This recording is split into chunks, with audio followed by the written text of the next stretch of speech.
Perempuan kelahiran Balikpapan 7 Maret 1980 bernama lengkap Gemala Hanafiah ini telah jatuh cinta pada olahraga surfing sejak tahun 2000 saat ia masih menjadi mahasiswi di sebuah perguruan tinggi di Bandung.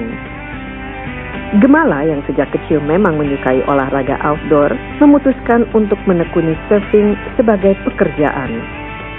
Berawal dari posisi visual merchandiser di sebuah brand alat-alat selancar, Gemala pun mengajukan diri menjadi surfer untuk brand tempat ia bekerja. Sejak itulah ia mulai menekuni dunia selancar dengan serius. Bermula dari sekedar hobi, kini selancar baginya adalah juga sebuah pekerjaan. Dengan semangat, perempuan yang akrab disapa Al ini menjelajah Indonesia untuk mengarungi ombak dengan papan surfingnya. Hingga kini namanya dikenal sebagai salah satu ikon peselancar perempuan dari Indonesia. Kecintaannya terhadap ombak terpancar dengan hasratnya yang tinggi untuk menjajal ombak seluruh Indonesia.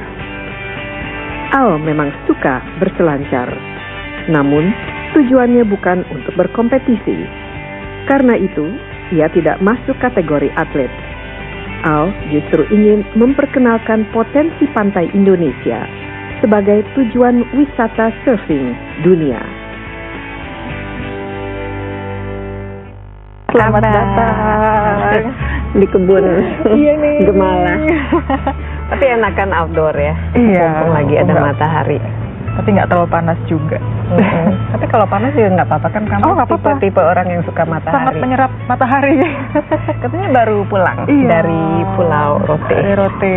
Jadi emang seminggu kemarin, saking udah kelamaannya di Jakarta, terus pengen surfing gitu kan, ada kesempatan untuk ke sana diajak temen. Dan emang luar biasa banget Mbak di Rote itu. Rote itu terkenal dengan ombak kiri, salah satu ombak kiri terbaik di Indonesia. Jadi kalau surfing itu ada ombak kiri kanan. Jadi ombak kiri itu lihat dari posisi surfer, misalnya ini saya gitu ya, sana pantai. Nah ombaknya tuh ke arah sana, ke arah kiri. Jadi kalau misalnya orang lihat dari darat, oh arahnya ke kanan gitu. Terus terang, saya sering nonton orang yang berselancar dan kelihatannya sangat menyenangkan, dan apalagi di Indonesia kan penuh dengan pantai yang indah-indah, tapi belum pernah sekalipun berada di atas papan selancar dan berselancar. Ini sekalian nanti ingin diajarin dan ingin mencoba sesuatu yang baru. Tapi balik ke perjalanan di Pulau Rote ini ada ombak kiri, dan emang di sana tempat yang dijadikan pusat bagi para peselancar. Jadi saya ketemu beberapa orang di sana yang mereka itu langsung dari Eropa. Kebetulan saya ketemu dengan ada seorang cewek dari Perancis. Saya tanya, kamu mampir kemana dulu sebelum kesini di Indonesia? Enggak, saya langsung dari Perancis. Hah? Kamu tahu dari mana? Dari teman saya, katanya ini bagus banget, katanya ini it's a paradise, kata dia. Jadi bangga gitu kan. Ternyata di Indonesia itu luar biasa sekali, di tempat seterpencil itu, di ujung selatan Indonesia ada tempat bagus itu. Dan Indonesia memang sangat terkenal justru di dunia. Bahkan orang-orang seperti ya di tempat-tempat seperti Nias, Mentawai, itu kan lebih banyak orang asingnya daripada orang Indonesia. Di Rote itu Mbak, makannya nggak dikasih sendok. Jadi saya makan tuh pilihannya bukan pakai garpu sama pisau. Terus kan bingung, ini kok nggak ada sendok? Ternyata karena saking banyak orang asing. Iya, orang asing semuanya. Jadi cuma kita doang yang orang Indonesia kemarin. Oke, jadi recommended khusus bagi para peselancar. Tapi orang-orang yang nggak suka berselancar, misalnya diving atau snorkeling, ada. Jadi memang kemarin katanya ada 17 titik dive di sana, termasuk di Pulau Ndana, yang pulau terselatan. Lebih selatannya lagi nih yang dijaga oleh para marinir. Itu ada beberapa titik diving. Mereka ketemu cleaning station untuk manta. Wow. Dan saya pernah sekali diving di sana, itu memang di luar dugaan sih karang-karangnya. Ternyata sangat berwarna sekali gitu. Saya nggak nyangka di tempat surfing karangnya juga ternyata bagus. Gitu. Kamu juga diving, menyelam? Iya, saya juga diving. Jadi benar-benar outdoor banget ya. Iya. Kalau keluar Jakarta untuk surfing atau diving atang berpetualang saja, itu kira-kira seberapa sering? Standarnya nih ya, standar ketenangan jiwa. Kalau udah 2 minggu di Jakarta, terus belum ada kesempatan untuk keluar baik mau kerjaan maupun jalan-jalan, udah gelisah tuh. udah mulai teleponin teman-teman, nggak ada yang mau surfing nih gitu. Tapi kalaupun itu pekerjaan keluar juga saya terima dengan sukacita gitu. Tapi paling bahagia kelihatannya di atas papan surf ya. Iya. Menurut saya Batu Karas tempat yang terbaik untuk belajar di Indonesia. Batu Karas. Itu dari Pangandaran berapa lama? Setengah jam. Bisa bawa mobil sendiri gitu. Jadi memang dia teluk, kemudian bawahnya pasir, tapi bukan beach break seperti Kuta. Beach break itu ombaknya yang pecah, bukan di satu tempat aja, tapi dia pecah karena arus. Nah, di Batu Karas ini dia point tapi pasir. Oke, ini sekarang udah masuk istilah surfing. Ada beach break, terus ada point. Point itu break. Apa persisnya? Point break sama beach break. Ya, kalau beach break itu dia pantainya yang paling gampang yang kita tahu tuh Kuta. Dia pasir panjang gitu kan, terus menggulung-gulung gitu. Nah, ombaknya tuh ada yang dari sini, ada yang dari sini, ada yang dari sini. Kalau diperhatikan dia nggak sembarangan pecah sebenarnya. Jadi arus itu dia memutar. Nah, pada saat arus ke tengah dia menahan ombak. Pada saat arus ke sini dia ikut pecah. Gitu. Kalau point break itu enaknya satu lokasi doang pecahnya, karena bisa ada batu di bawahnya. Jadi bacanya lebih gampang. Bacanya lebih gampang. Oh, di situ. Itu namanya point break. Di situ tempat ombaknya pecah. Tapi bawahnya batu. Jadi kalau orang yang mau belajar berselancar surfing pertama kali, jadi saya mungkin harus belajarnya di Batu Karas juga ya. Iya sih. Pertama kali waktu naik ke di atas papan itu gimana? Merasa duduk aja nggak bisa, karena susah. Jadi waktu duduk kebalik lagi, dan dulu kan nggak gampang untuk dapetin longboard. Longboard itu papan untuk pemula yang besar, dia ujungnya bulat, bukan yang runcing gitu, dan dia lebih tebal. Itu memang supaya lebih balance-nya lebih gampang ya? Benar. Dulu nggak ada itu, jadi papan biasa aja. Jadi frustasi belajarnya. Tapi bawa sendiri waktu itu papannya? Enggak, belum punya. Jadi pinjam-pinjaman di sana gitu kan. Yuk kita explore ini hutan di sini. Ayo. Sambil mencari agak ketenangan ini. Oke, ayo. Ada di mana? Kita ke sana ya. Iya. Oke.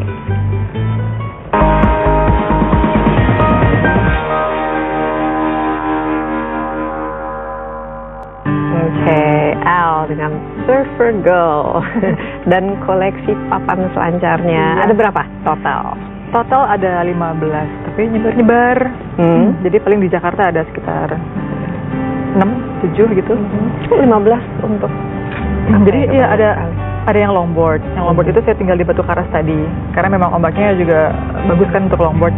Dan bawanya kan ribet banget karena panjang sekali. Ini sekalian kita belajar surfing dengan Gemala Hanafiah. Surfing lesson dengan Gemala.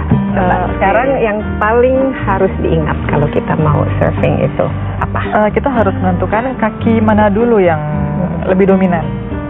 Kalau udah main skateboard, itu lebih gampang biasanya.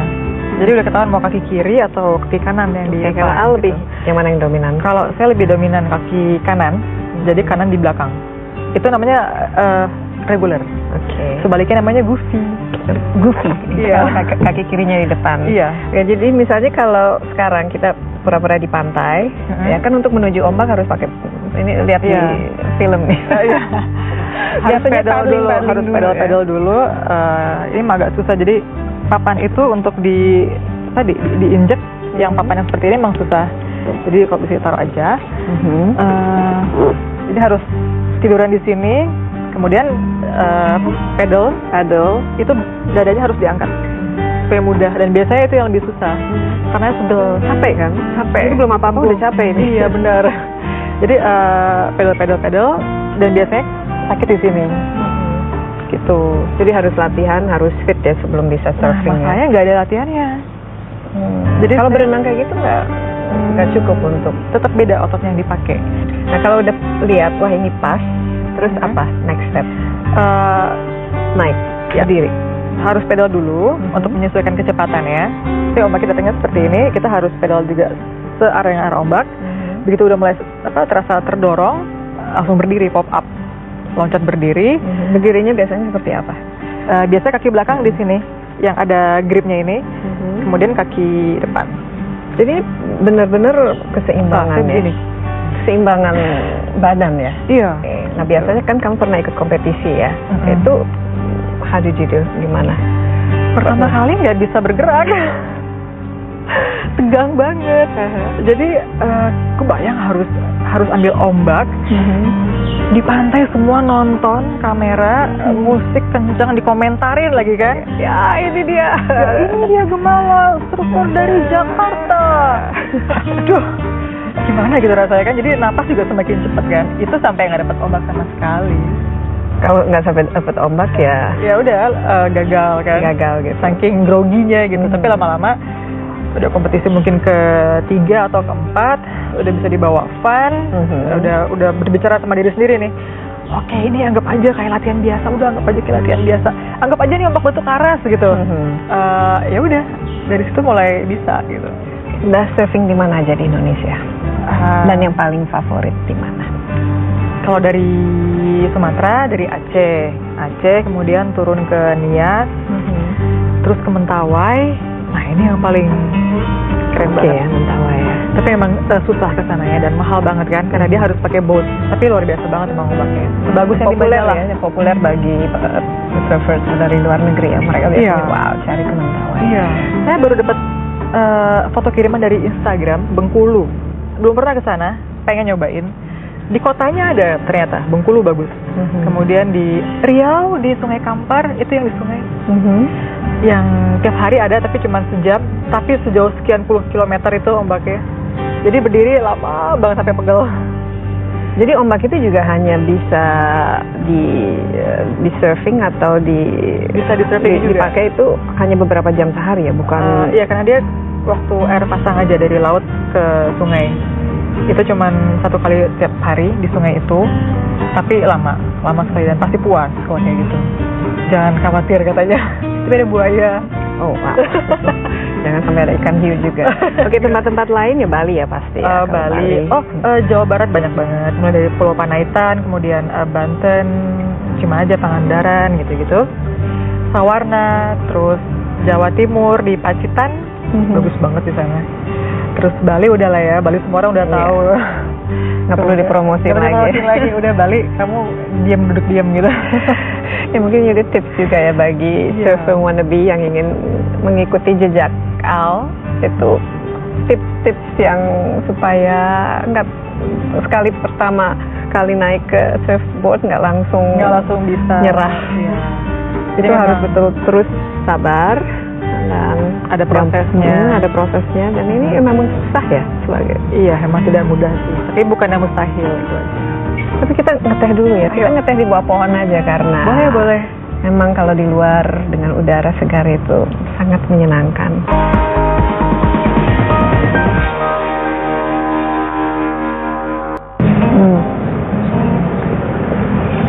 Tea time. Kalau minum teh itu bikin suasana hati enak, santai, langsung rileks. Apalagi kalau di tengah udara segar sambil membicarakan hal-hal yang menyenangkan.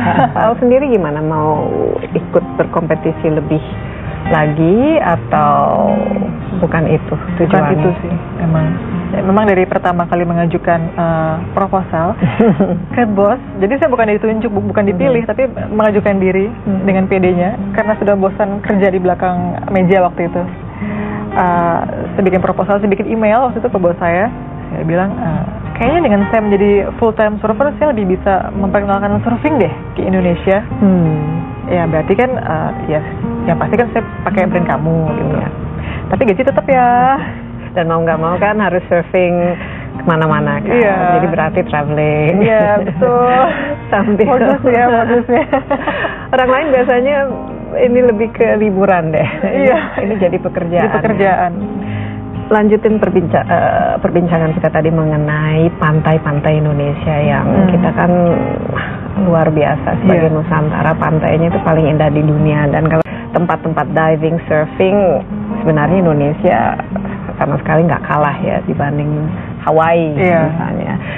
Tapi ya itu bukan olahraga yang diminati, dan ini kan salah satu dari tujuan Al kan memperkenalkan olahraga surfing ke Indonesia. Ini tantangannya tuh apa ya sebenarnya yang paling berat untuk membuat orang itu lebih tertarik Jadi sudah tertanam di benak orang biasanya kalau surfing itu adalah ekstrim. Sementara saya ketemu ombak 2 meter aja takut gitu kan, mau ekstrim dari mana gitu. Jadi mereka tuh lebih melihat surfing tuh dari film-film, dari majalah-majalah luar yang memang dari situlah sepertinya informasi tentang surfing itu didapatkan. Jadi yang saya lihat dari teman-teman yang melakukan olahraga ini juga, mereka kurang bercerita. Otomatis memang jadi tidak ada masukan yang lebih membumi lah gitu kepada teman-teman di Indonesia gitu kan. Jadi dari situ saya coba untuk berbagi cerita. Nggak perlu yang keren-keren, nggak perlu yang besar-besar, tapi funnya itu, inti dari surfing adalah melakukan hal yang membuat kamu senang gitu kan. Kalau kamu senang ya kamu jadi juara di situ gitu. Jadi saya mulai buat blog, karena nulis buat majalah ditolak. Jadi buat blog sendiri aja gitu kan. Dan ternyata menurut saya bagus untuk jadi catatan perjalanan supaya nggak lupa pernah ngapain aja gitu. Dan katanya udah mau dijadikan buku juga kan? Iya, ternyata secara tidak sengaja hal itu dilihat oleh penerbit dan ditawarin.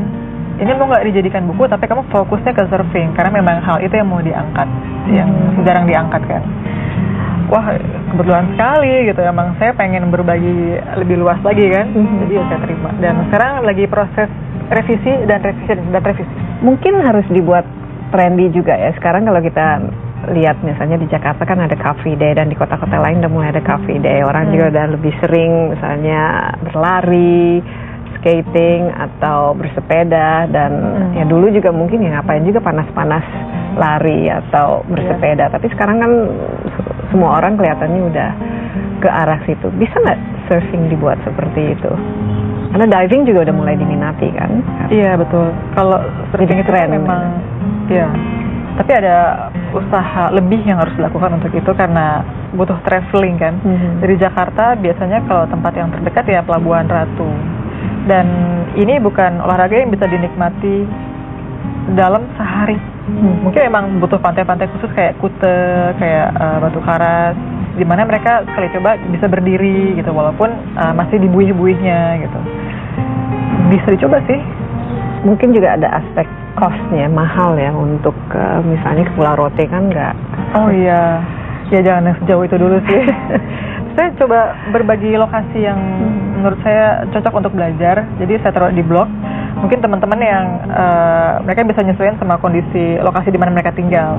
Jadi ada yang di Padang, itu bagus. Kemudian di Pelabuhan Ratu, di pantai sebelah mananya yang spesifik. Karena nggak semua pantai bagus untuk belajar. Kemudian terus di Bali, kalau di Rote pantai apanya, gitu udah saya coba jelasin sih ke mereka. Nah, buku Al ini kira-kira pesannya apa? Kalau di buku itu lebih bercerita pengalaman. Tips-tipsnya semua dirangkum menjadi percakapan atau cerita atau deskripsi situasi. Jadi bukan tips yang ada poin-poinnya gitu. Semuanya akan bisa dirasain pas terlibat cerita di dalamnya. Jadi saya pengennya sih maunya dengan membaca buku itu nanti paling nggak kita sadar betapa Indonesia tuh ternyata potensinya luar biasa sekali, apalagi yang surfing, karena kan 30% dari total turis yang datang itu peselancar katanya. Berarti kan wow, itu sangat sebenarnya bisa lebih lagi kan. Terus apalagi untuk turis domestiknya ya. Itu kan sekarang budaya berlibur dan berjalan-jalan kemana-mana itu kan sudah merupakan bagian dari kehidupan sudah orang Indonesia. Sudah makin banyak komunitas yang terbentuk untuk jalan-jalan. Oke, pengalaman kalau ini kan sekarang Al sudah pernah pegang program jalan-jalan juga. Jadi seluruh Indonesia kira-kira mana yang masih belum dijelajahi dan masih merupakan PR ke depan? Tadi disebut salah satu pantai yang di Riau ya. Oh iya, itu bukan pantai lagi, sungai. Sungai. Bahkan bisa sungai, namanya tuh di sungai. Iya. Namanya Sungai Kampar. Orang sana menyebutnya Bono. Nggak tahu kenapa, bukan Yutu ya. Jadi pada saat air pasang, di mana cuman sekali sih sehari di sungai itu ombaknya juga datang dia. Jadi dari jauh katanya nih, suaranya bergemuruh. Itu buaya-buaya yang ada kabur dulu. Nah, itu bisa surfing di sana. Satu lagi di Raja Ampat. Bukan untuk diving, tapi untuk surfing. Jadi katanya di pulau sebelah utara, itu ada ombaknya. Yang ngubungin saya Pemdanya malahan. Al udah berapa tahun sekarang ngeblog? Ini ada Gemala Hanafi blogspot.com ya, blognya. Yang gampangnya sih gemala.me aja. Pasti langsung ke situ. Sudah sekitar 5 tahun mungkin. Itu kira-kira jumlah orang yang tertarik terhadap olahraga ini ada peningkatannya? Ada sih. Mereka lebih suka komen di artikel-artikel surfing emang, dan rasa ingin tahunya juga terlihat. Mereka tanya, kalau saya tinggal di sini belajarnya di mana, mau beli papannya di mana, yang bagus ukurannya berapa. Jadi pertanyaan-pertanyaan detail itu semakin banyak. Kadang-kadang malah mereka kirim email pribadi untuk tanya lebih lanjut lagi gitu. Jadi sebenarnya rasa tertarik itu ada, cuman informasinya aja yang memang masih kurang sih. Mungkin kita tutup dengan tips dari Al, misalnya kalau teman-teman atau saya misalnya, supaya lebih tertarik dan lebih termotivasi untuk surfing atau berselancar, apa kira-kira? Yang harus diingat, gini aja deh yang gampang ya. Kalau kenalan sama orang dari luar, terus dia atau kita tinggal di Indonesia, pasti komentar pertamanya, how lucky you are, pasti gitu. Pasti kita yang udah di Indonesia, yang udah dibilang beruntung dengan negara dengan ombak terbaik di dunia, malahan tidak mencoba. Rugi aja sih rasanya. Rugi. Oke, sukses ya, dan kita tunggu bukunya. Amin. Dan nanti kalau ada perjalanan berikutnya bagi-bagi. Oke, siap. Karena memang kita perlu juga orang-orang untuk memberikan informasi lebih banyak mengenai negeri kita sendiri. Iya, setuju. Ya. Cheers.